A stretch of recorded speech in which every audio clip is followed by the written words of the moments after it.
Gohira আন্তঃফুটবল League tournament ২০২৫ উদ্বোধন করা হয়েছে।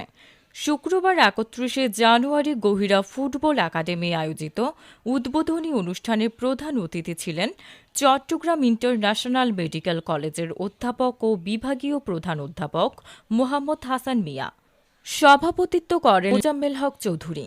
উদ্বোধক ছিলেন নাজা ব্যান্ড সন্সের প্রোপাইটার আবু হানিফ চাম্পা।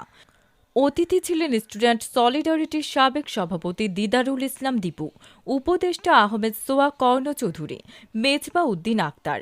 বিশেষ অতিথি ছিলেন সালাউদ্দিন জাগির হোসেন, কে এম গিয়াস, উত্তর জেলা ছাত্র দলের সহ সভাপতি তসলিম উদ্দিন ইমন, হামিদ খান, মুহাম্মদ সেলিম। উদ্বোধনী ম্যাচে প্রতিদ্বন্দ্বিতা করে মাসুদ স্মৃতি একাদশ বনাম লিটন স্মৃতি একাদশ। হাড্ডাহাড্ডি লড়াই শেষে খেলা গড়ায় টাই ব্রেকারে মাসুদ স্মৃতি একাদশ জয়লাভ করে। উক্ত খেলায় রেফারি দায়িত্ব পালন করেন আব্দুল হালিম, সহকারী ছিলেন মোহাম্মদ রাসেল এবং সাইদ। আয়োজকেরা জানিয়েছেন, দীর্ঘ ১৭ বছর পর এই আন্তঃফুটবল লীগ পুনরায় আবারও চালু হয়েছে। এই টুর্নামেন্ট চালু করার পেছনে যারা দিনরাত পরিশ্রম করেছেন তারা হলেন মোহাম্মদ পারভেজ চৌধুরী, মীর সাহেদ, মোহাম্মদ মঞ্জু, মোহাম্মদ জীবন, ইমরান, সাহেদ, রাসেল, পারভেজ, বাপ্পি, সাজ্জাদ, বাঁধন, মুন্না।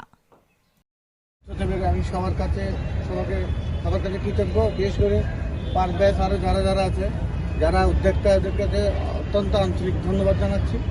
পাশাপাশি আজকের আমাদের প্রধান অতিথি ডাক্তার হাসান মিয়া, ইন্টারন্যাশনাল ক্রিকেট ডিপার্টমেন্টের অধ্যাপক, উনি আসার পথে হাড়াজারি গাড়ি জয় করেছেন।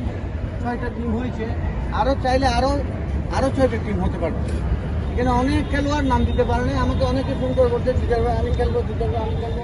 আমি বলতে রাখো, আমি বুঝে শুনে তোমাদেরকে নাম দেবো। আমি সবাইকে অনুরোধ করবো, এটার উদ্দেশ্য হচ্ছে আমার এখান থেকে খেলোয়াড়